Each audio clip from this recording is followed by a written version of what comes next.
President and CEO of Ericsson, Börje Ekholm, to join me on stage for a fireside chat. Börje.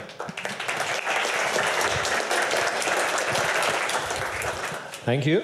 So Börje, if we put together a bingo board for buzzwords at this year's Davos, I think 5G would be right in the center. So why don't you start out by defining the term for us. What is 5G? I feel like we were hearing about 4G only a few years ago. What does 5G promise us? 5G is the new generation, and I would say it's much more than just a G.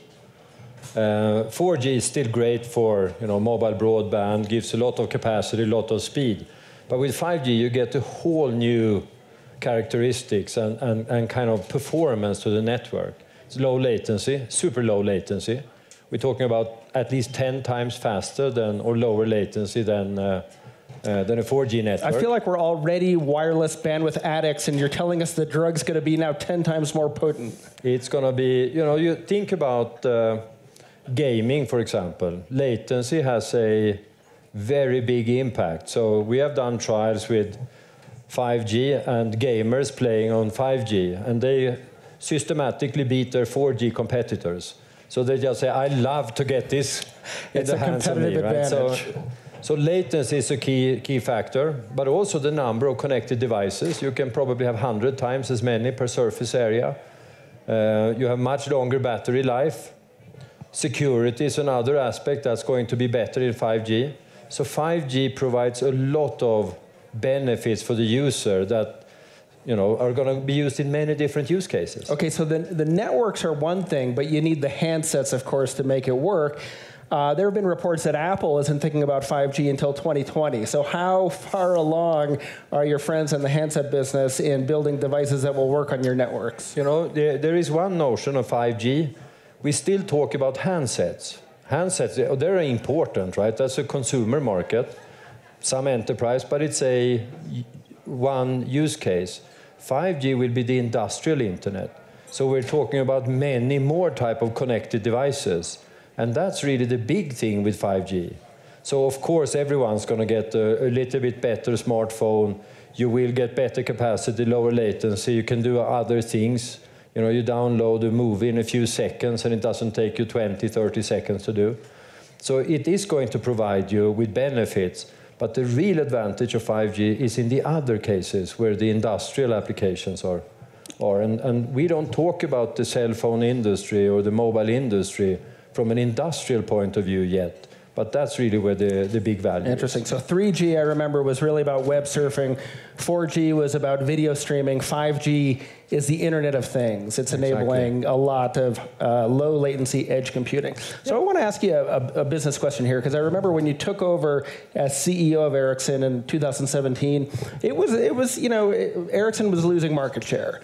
So have you addressed that, and what opportunity does 5G bring to Ericsson in a competitive market where you've got Nokia and Huawei, of course, also selling 5G equipment?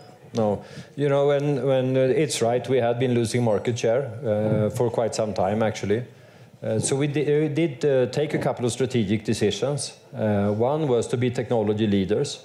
So we said, if we are ever going to serve our customers in the best possible way, we need to lead on technology. And technology leadership is, of course, features you provide, but also you get cost leadership when you're a technology leader. So we decided to increase quite dramatically our investments in R&D. As a matter of fact, it's increased over the 2 years by 30%. So that was a key factor. The other one was we didn't have a competitive cost structure.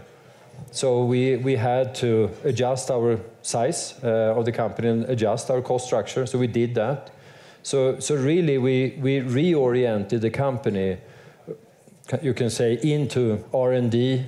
So we recruited about 3,500, almost 4,000 engineers, and we reduced the workforce net by a little bit more than 20,000.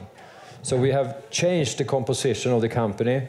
So today we're seeing that we have regained some market share. We have increased from mid last year until the latest published data, which was in Q3 of this year, or of 2018, by about 3 percentage points.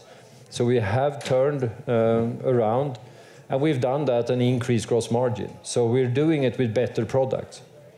Okay, I want to ask you about trade tensions and this very bifurcated political environment now for networking equipment. And this is a topic we're going to address with the broader panel in a few minutes. But, you know, back in the innocent days of 3G and 4G, it felt very much like one market, and China was a buyer for equipment made in the West, perhaps even vice versa. And now it feels like, the trade tensions have had an impact. Western networks are wary of Huawei. I would imagine the reverse is true. Does that impact the rollout and the timing of 5G and the opportunity that is before Ericsson when it comes to 5G? I think first of all, I have no idea what you talk about, because the reality is I've not gotten asked this question before. I believe that is a joke. No, I think you need to take a step back and look at this. The mobile industry is the fastest scaling technology ever. We've reached more than 8 billion subscriptions in call it 25 years. It's a phenomenal success story. And the reason why it's been successful is actually global standardization. That has brought down device cost, it brought down cost of networks. So that has created I would call it kind of affordability point, right? So we're seeing a widespread adoption of cell phones today. That's the key success factor. And I think when you now look at 5G, it's important that we build that upon a global 5G standard.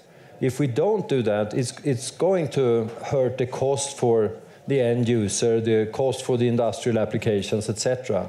So I think we need to protect that success story that we have. What's different now, it seems, is that the infrastructure equipment is seen as a national security asset by some governments. And so if that's the case, how do you reach a global standard and establish one global market in an environment of distrust?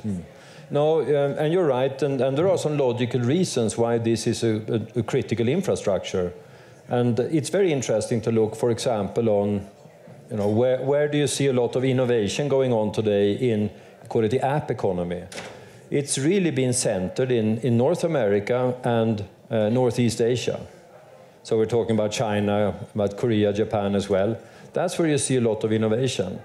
So it's not a coincidence when you look then at the networks, that's where you have the most 4G penetration.